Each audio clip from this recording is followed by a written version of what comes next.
If you're watching this video, you probably just recently became aware of this book and want to know a little bit more about it before you go ahead and commit to reading the entire thing. I'll do my best to summarize it right now, but at the end, I'm going to show you 3 reasons why I think you should absolutely read the whole thing anyway, because it is just the most life-changing book I have ever read. But I'll save that for the end, so for now, let's jump right into the summary. Chapter 1, You Are Not Your Mind.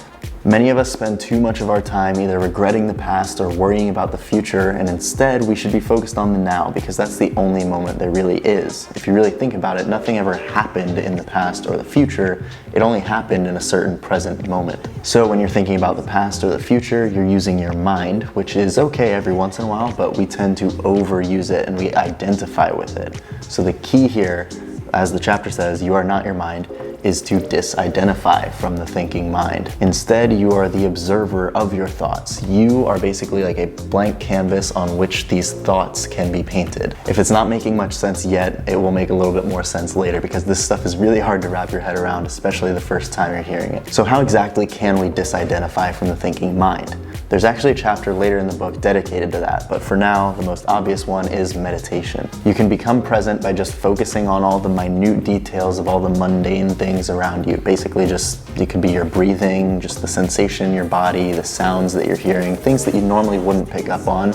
If you just give those your full attention, you stop using your mind because it's impossible to be thinking about something when you're really focused on something else. Chapter 2. Consciousness, the way out of pain. So here he explains something called the anxiety gap, which is when your body is here in the present moment, which is always, and your mind is not in the present moment. Instead, your mind is projected in some future moment that doesn't truly exist. And this gap between your body being here and now and your mind being elsewhere creates anxiety. Another key point in this chapter is something called the pain body. It's something that we all have, and it's basically just the accumulation of the pain and mental suffering that we've kind of built up over our lives. The problem comes when you identify with it and this pain becomes a part of your identity, because then subconsciously you don't want to let go of that pain because it would mean ruining your entire identity. You'd let go of who you are. Along those same lines, he also warns not to identify with a mental position in an argument. If you do this, your mind-based sense of self will be destroyed if you end up losing the argument and you're wrong. So in other words, as long as you don't tie your self-worth into your opinion at all, you can be okay with being wrong. Chapter 3. Moving deeply into the now. Here he begins with a quote that summarizes the first 2 chapters in case I haven't done a great job explaining thus far. He says, "You have already understood the basic mechanics of the unconscious state, identification with the mind, which creates a false self, the ego, as a substitute for your true self rooted in being or presence." And then he gives a nice little metaphor right here, which I love this. He says, "The past and future are like the moon. They have no true light, but only reflect the light of the sun, or the now." Basically, he's just saying that the now is all we have. It is the source of everything, and then the past and the future are simply just a reflection of that, just as the moon is only a reflection of the light of the sun. Now, this next point is super useful. He says if you're experiencing unease, anxiety, tension, stress, or worry, you're thinking too much about the future. If you're experiencing guilt, regret, resentment, grievances, sadness, bitterness, or non-forgiveness, you're thinking too much in the past. And now here's another good quote about finding happiness here in the now. He says, "You no longer depend on the future for fulfillment and satisfaction. You don't look to it for salvation. Therefore, you are not attached to the results. Neither failure nor success has the power to change your inner state of being. You have found the life underneath your life situation." And that's also an important distinction to make there, the difference between life and life situation. He says that your life situation is all the stuff you have going on around you. You know, the house you live in, the family you have, the car you have, etc. Whereas your life is your true being. This, whenever you're tapped into presence, whenever you are here and now feeling the aliveness in your body, that is your life. And another similar quote here, he says, "When your deeper sense of self is derived from being, when you are free of becoming as a psychological need, neither your happiness nor your sense of self depends on the outcome, and there is freedom from fear." Chapter 4. Mind strategies for avoiding the now. Here he differentiates between something called ordinary unconsciousness and deep unconsciousness. And ordinary unconsciousness, I really resonated this the first time I read it. He says it's like the sound of an air conditioner and you never notice it until it stops. Because I always had this kind of uneasy feeling, like I wasn't sure, like something was wrong, but I couldn't really figure out what. I figure that was probably ordinary unconsciousness. And then deep unconsciousness is when there's some more acute pain, when things really go wrong. So learning how to be more present will help you eliminate the background static of perpetual discontent that characterizes ordinary unconsciousness. He also tells you not to complain, and he says leave the situation or accept it. All else is madness. Couldn't have said it better myself. And finally, he differentiates between your inner and outer purpose. So he says to first realize your inner purpose, and then the outer purpose just becomes a game that you play just because you enjoy it. And realize that every outer purpose is bound to fail in some way due to the law of impermanence of all things. Basically, he's just saying don't try to find fulfillment from your outer purpose. Basically, your outer purpose being anything material out in the real world, like your job position or something like that. Chapter 5, the state of presence. So presence isn't really something that you can just mentally understand, it's something you have to really feel and experience. So don't worry if all this is sounding like crazy talk to you so far. The opposite of being present would be to be identified with your egoic mind. And here he says, the collective egoic mind is the most dangerously insane and destructive entity ever to inhabit this planet. So here he's just really re-emphasizing the fact that being present is very important, because if you're not, you're going to be unconscious and you're going to act in terrible, terrible ways. He explains how not being present has pretty much been the start of all major world problems like wars and genocide and famine and all that stuff. Because if we were truly present and truly rooted in the now and loving each other the way that we should be, none of that stuff would be happening. And here he gives a little bit more insight on how to tap into presence. He says that presence is this kind of stillness. And to find that stillness, a good way is to listen to the silence underneath and in between the sounds. So in other words, instead of just, when you're meditating, a lot of people think to listen to the sounds, but not only listen to the sounds, but listen to the stillness between the sounds. And that'll be very important in a minute. And another key thing to note here is that throughout the book, he often refers to religious texts. Like right here, he connects it to the Bible. He says, the second coming of Christ is a transformation of human consciousness, a shift from time to presence, from thinking to pure consciousness, not the arrival of some man or woman. So the way he talks about these things in the book really puts religion into perspective for you. It kind of makes you question a lot of the traditional things you've heard. Chapter 6, the inner body. He starts off this chapter with a reference to a different religion this time, quoting Buddha, who explains the illusion of the self, or core error, which is the illusion that you are nothing more than your physical body and mind. So by becoming more present and more enlightened, you become free of this ephemeral and vulnerable sense of self. However, even though he's saying not to identify with the mind and the body, he's also saying don't deny the physical body either. Transformation happens through the body, of course, by focusing on your breathing and feeling the life inside you. By becoming more present, he says you improve your psychic immune system, or in other words, you operate at a higher vibrational frequency. If you're familiar with the Hawkins scale of consciousness, there's this whole chart of all the vibrations that we operate, starting with like fear, shame, guilt, all this stuff at the bottom, all the way up to peace, joy, love, and enlightenment up at the top. And so basically what he means when he says you improve your psychic immune system, he's saying you operate at a higher vibrational frequency, so lower vibrations like fear and anger don't affect you as much. And here he gives one little tip to feel a little bit more connected with your inner body. He says to flood your body with consciousness as a form of meditation, meaning you focus on feeling the life inside you, body part by body part. So what he means by this is, for example, if you stick your hand out, think about the feeling that's in your hand. Like, how do you know that your hand is there if you're not touching anything?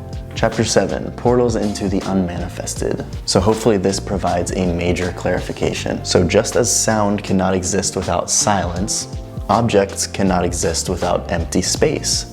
So pay attention to the nothingness around you and the silence between the sounds. The reason why this is important is because the inner version of silence or empty space is the consciousness that enables your mind objects to be just as space allows all things to be. So in other words, he's saying we at our essence are kind of this blank canvas. We are the empty space, if you will, through which thoughts can go. Thinking about it this way makes it way easier to disidentify from those thoughts, because normally if you have a thought, you think that that was just you are that thought. But if instead you see yourself as this blank canvas through which that thought came and you can observe it without judging it and just let it go, That will make your life so much easier. He also says how too many people identify themselves solely on their physical and psychological images of self, which are unstable and temporary, causing them to live in fear.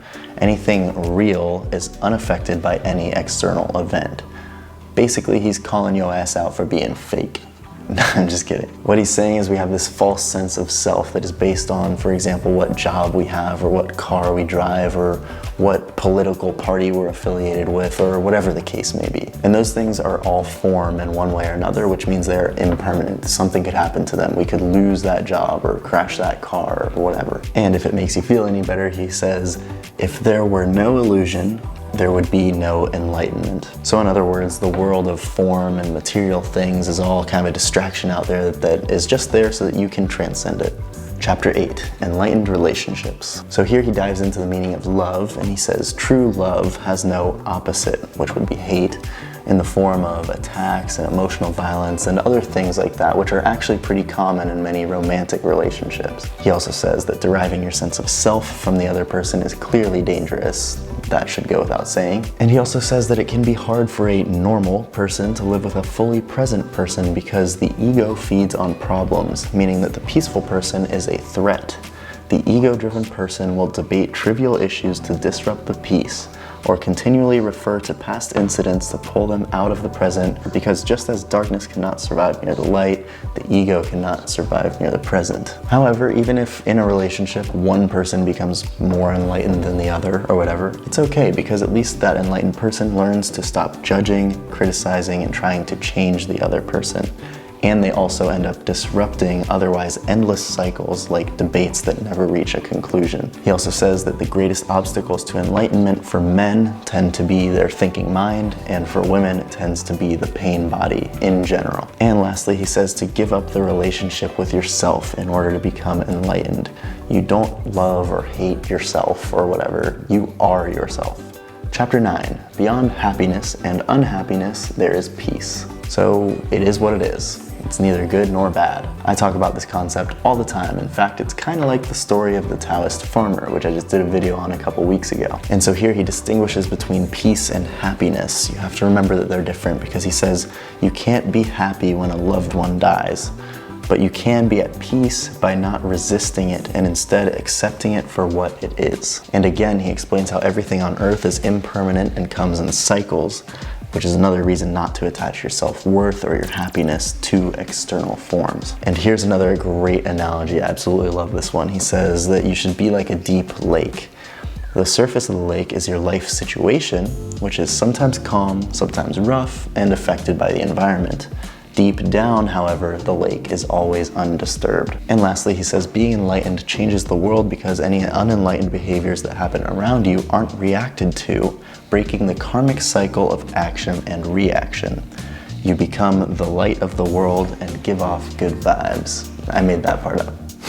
But basically, if it's a bunch of us all being unenlightened, we're all gonna argue with each other and fight and whatnot. But then if there's one more enlightened person out of the group and they try to fight with them, the fight isn't gonna go anywhere, because the enlightened person will be able to kind of diffuse that situation.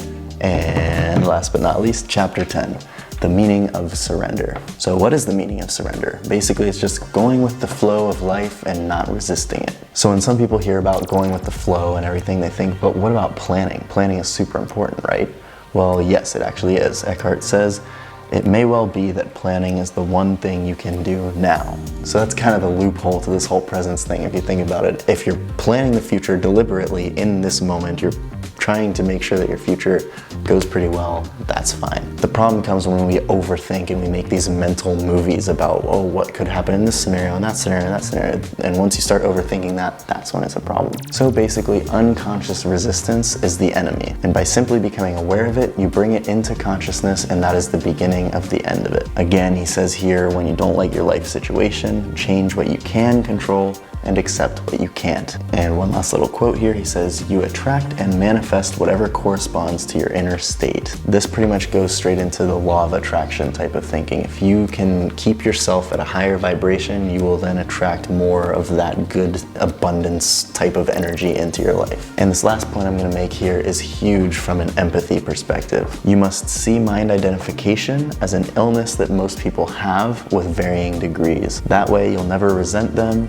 and the only appropriate response is compassion. So the lesson here is pretty much that we are all unenlightened to some extent. We all have our moments, we all make our mistakes, and that we just need to be aware of that and treat each other with compassion and not just judge each other. Alright, so that wraps up the summary of the book. Hopefully I kept it a little shorter than last time, but no promises because wow, this book is just incredible and I could talk about it constantly. But anyway, I promised you 3 reasons why you should go ahead and read the whole book anyway, and those are because 1, it is the most life-changing book I have ever read. I used to be the type to be always kind of overthinking, always feeling like maybe something was wrong, not really being able to fully enjoy things. But after reading this book, this was like the first stepping stone in a long journey, long spiritual journey, if you will.